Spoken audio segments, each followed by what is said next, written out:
This conference 12. will now be recorded. So I think we will get started. How does that sound, Rebecca? That sounds perfect.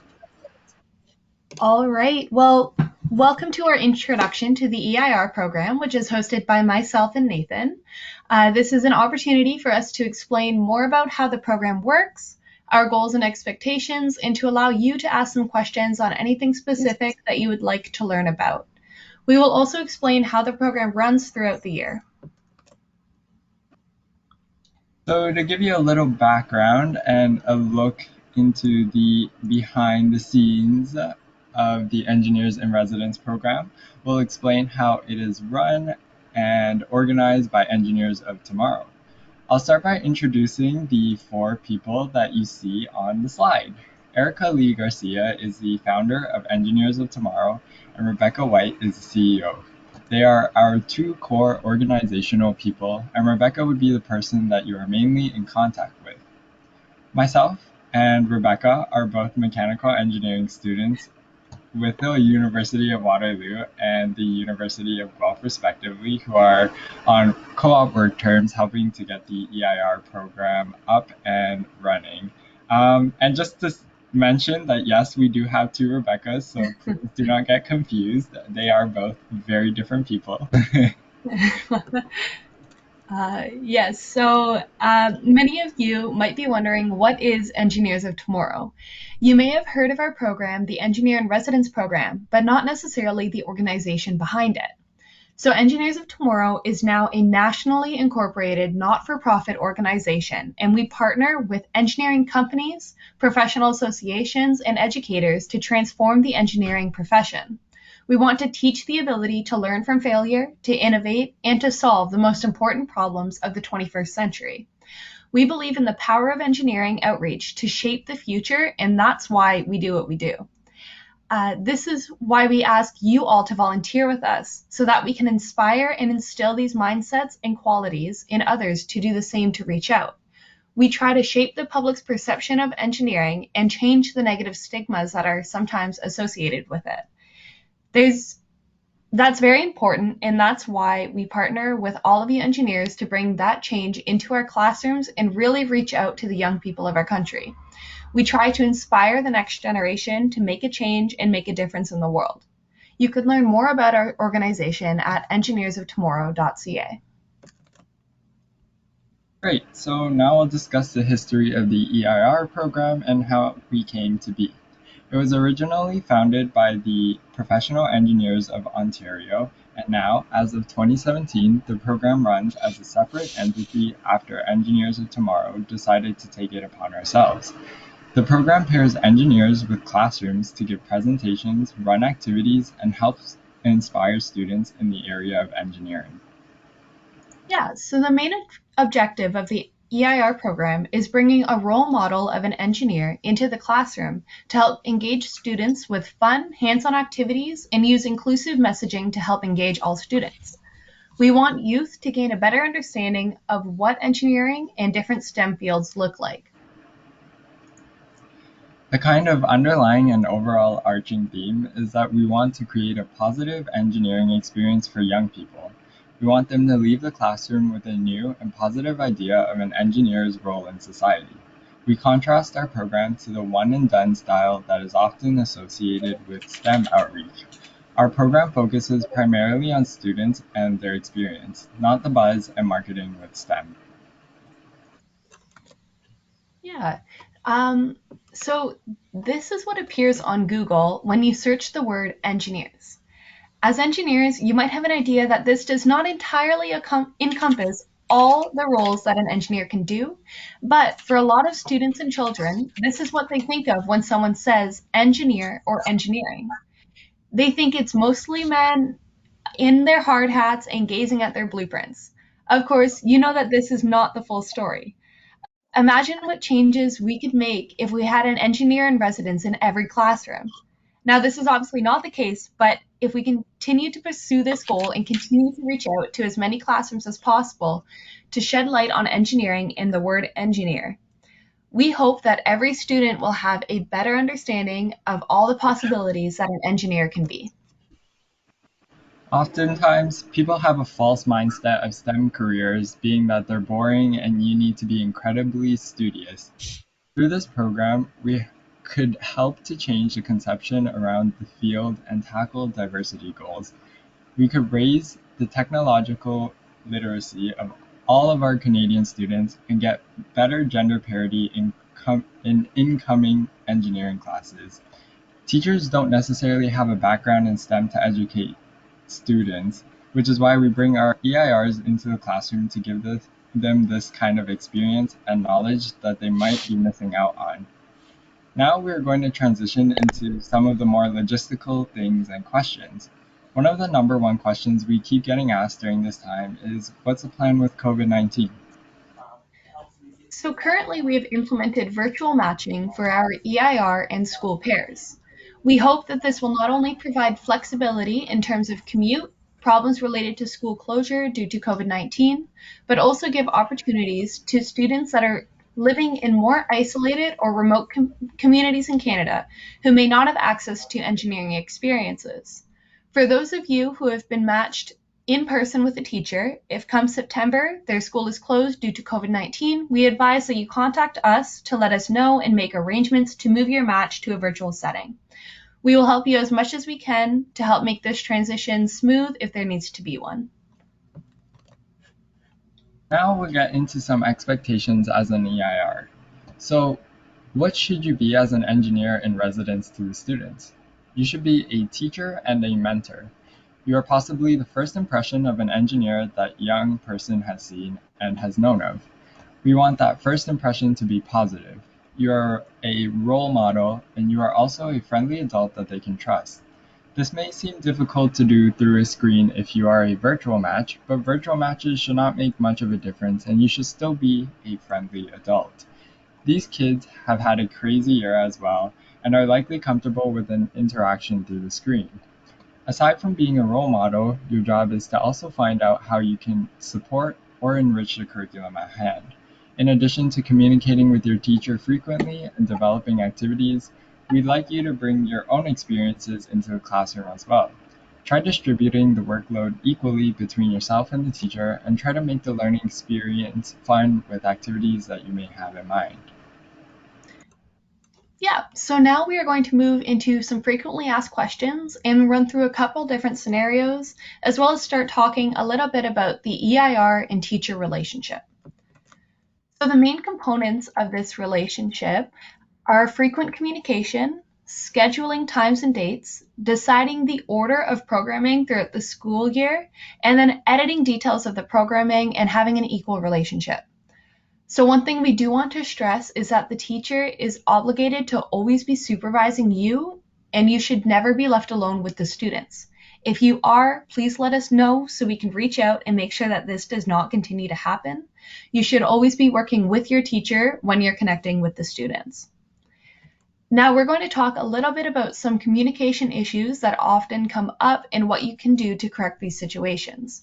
The first scenario is that you are having trouble connecting with your teacher throughout the year and you don't know what's going on, so you're frustrated and you aren't making the impact you expected because you can't even get into the classroom. In this situation, the first step is to try reaching out through different mediums.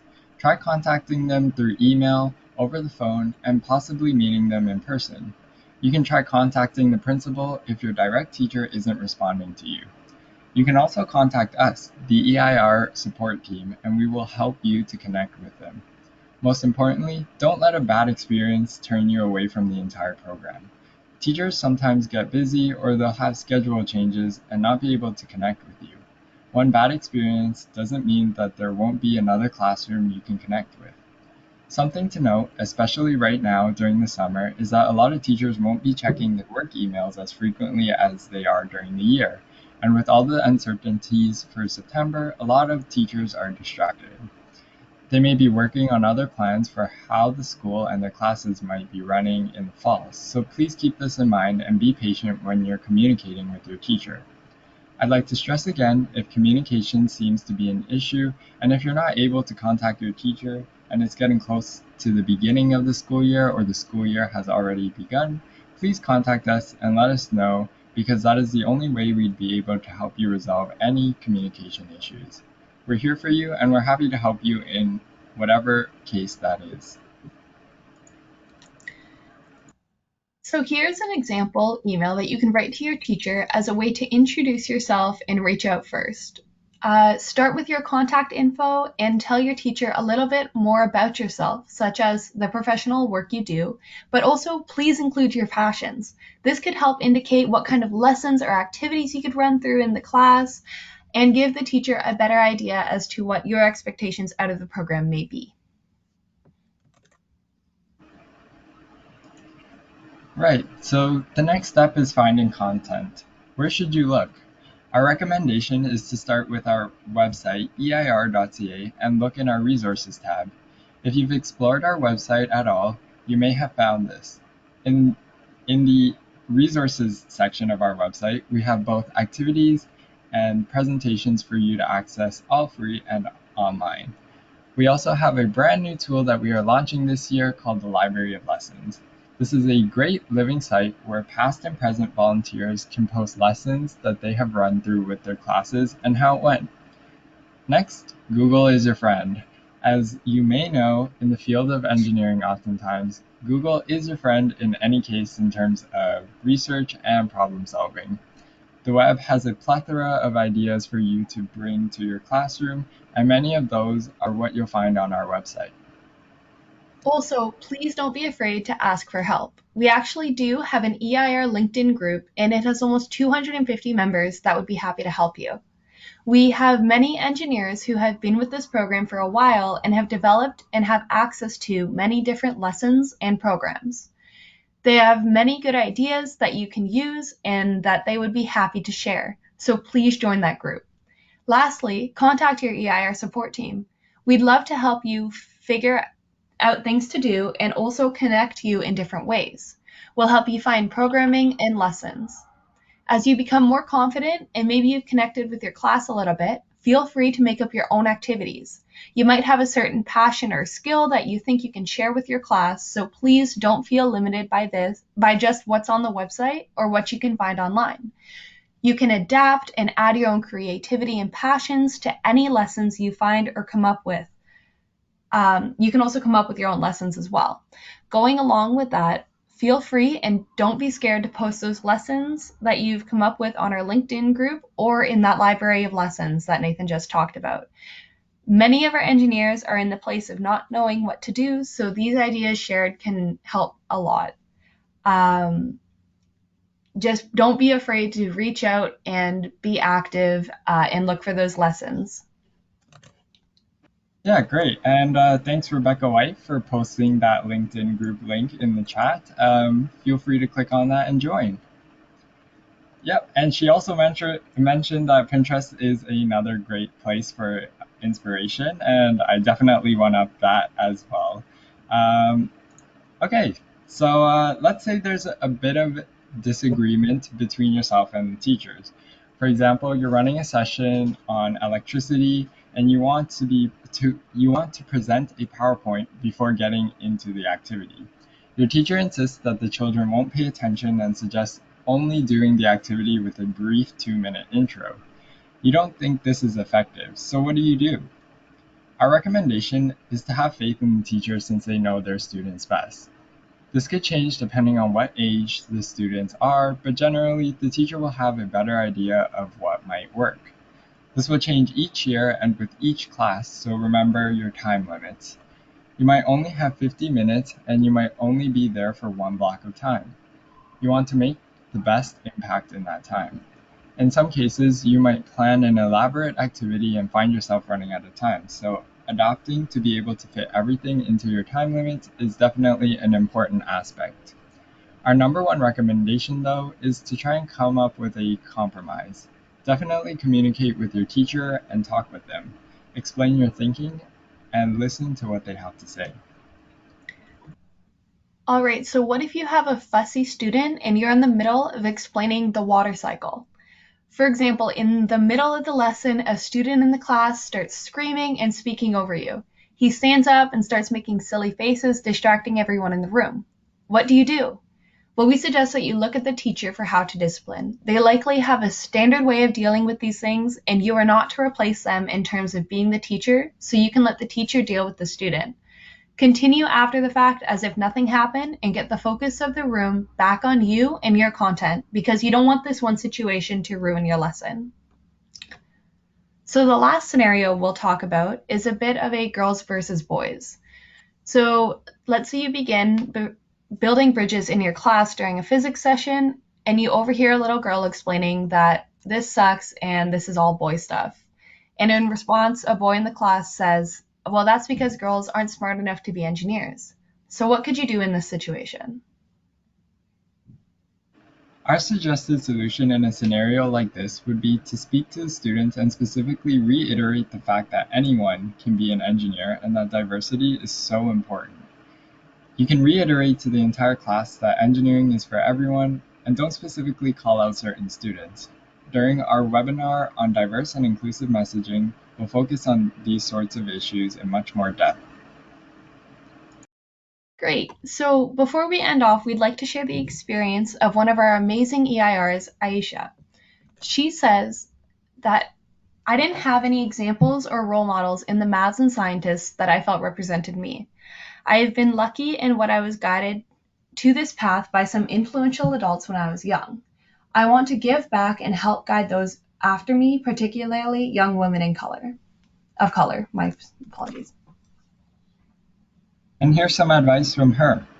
The EIR program gives a unique opportunity to create long-term relationships with not only students, but teachers as well. I love that I am able to use my knowledge and experience to show actual applications to the curriculum and be an additional resource to teachers.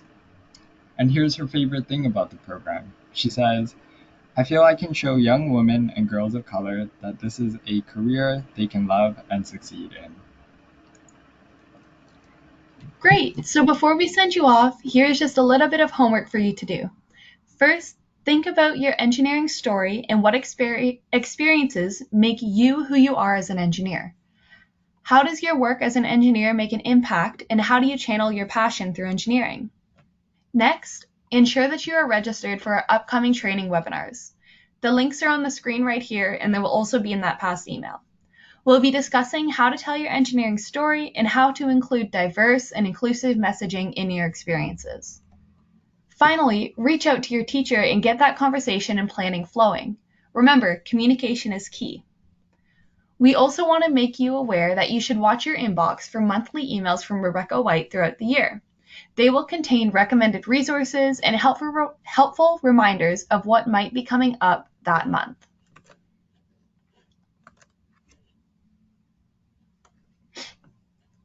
All right, so that is the end of our formal presentation. Thank you for listening, and now this is the time for some free discussion about what we might not have covered.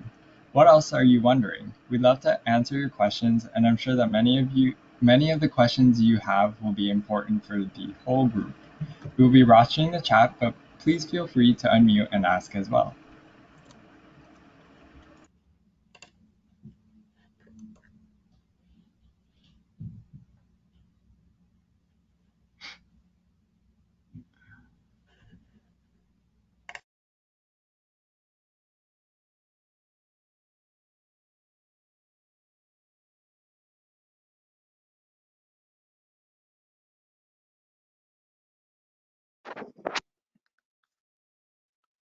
Hi, this is Harish here. So I have a question in terms of the COVID protocols. So let's say if we engage with the class and we want to do some projects, how do we, like in case if you have to give uh,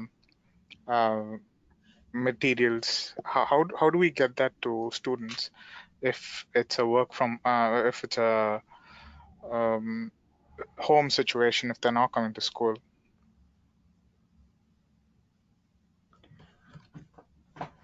So in the situation where the students might not necessarily be in the school, we recommend to try and do more activities that maybe they can interact with online, just to try to keep the distribution of materials to a minimum. But let's say, for example, maybe they're in the classroom, but you aren't allowed to go into the classroom yet due to COVID. We had a few engineers last year who would drop off a big box of materials in the morning, and they'd arrange with the teacher to be able to distribute them throughout the classroom themselves. So that way, once you came in through the video call, the students were still able to do the activity inside the classroom.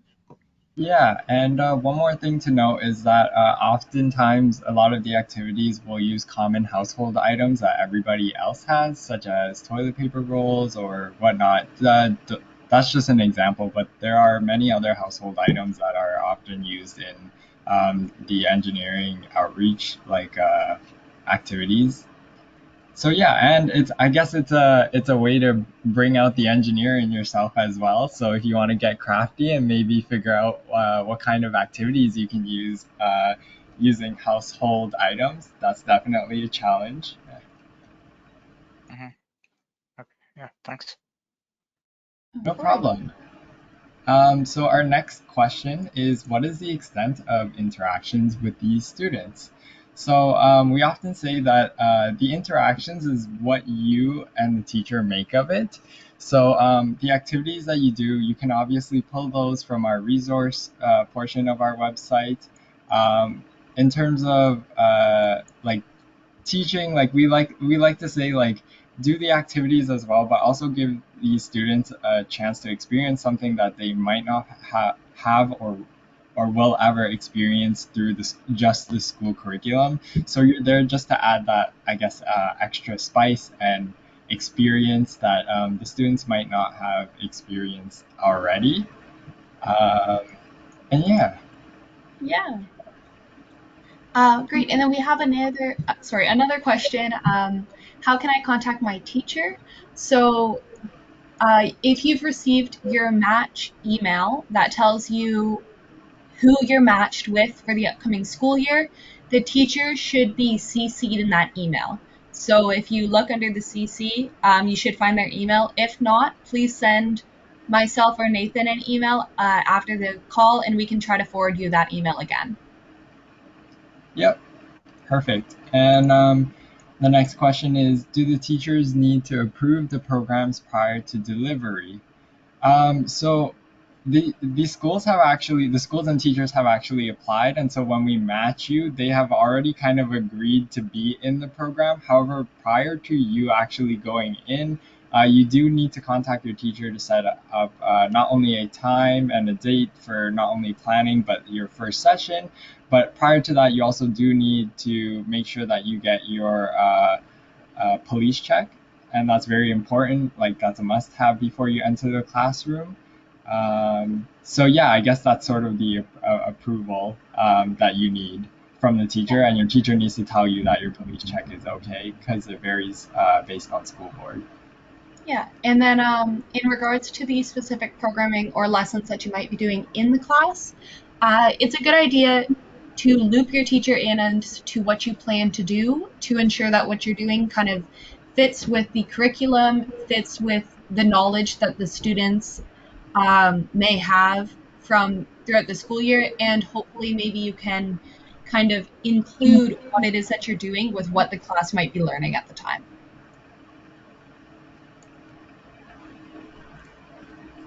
Question, Rebecca. Can you hear me? You're a bit quiet.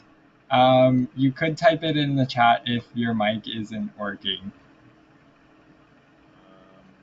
This program is new to me, so I'll type it in the chat. Okay, I find the chat here. Okay, perfect. Okay, good. I will type it.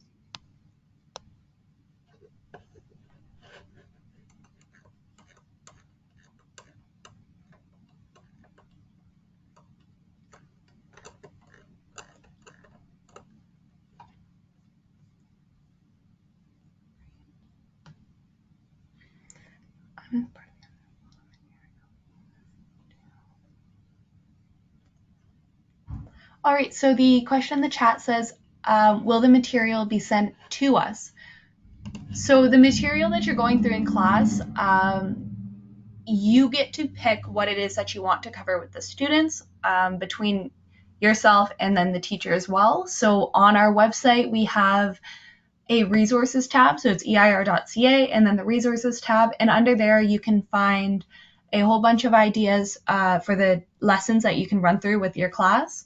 And then you can also Google some. And again, feel free to reach out to the LinkedIn group or check out our new library of lessons that will also have more ideas for you to run through with the class. Yeah, and in addition to that, if you would like, we are posting this recording on our YouTube channel. So maybe if you missed the beginning, you can go back to the and refer to the recording if you'd like. Yeah, so it'll be recorded and posted on our YouTube channel, and I can actually send you the link after this. So don't worry about that.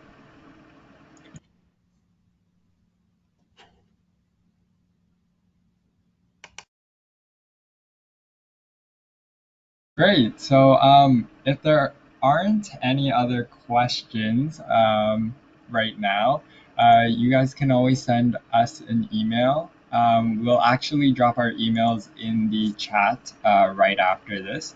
But if you guys have any other questions later down the road, you guys can shoot us an email, and we would be happy to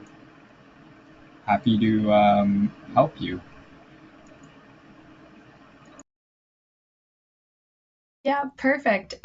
So thank you, everybody, for the question period. And if that's it, go and check us out on our different social media pages on Facebook, Twitter, Instagram, and LinkedIn. Keep following along with us as we go through the program. We post blogs. We post blogs weekly, and those can be found. Those can be either informational on our program or just good things to think about in terms of engineers, teachers, and employers. So thank you all for coming today and taking some time out of your day to listen to us and ask some of your questions. Hopefully this was helpful for you, and yeah, we're looking forward to seeing you all hopefully. Thank you, everybody.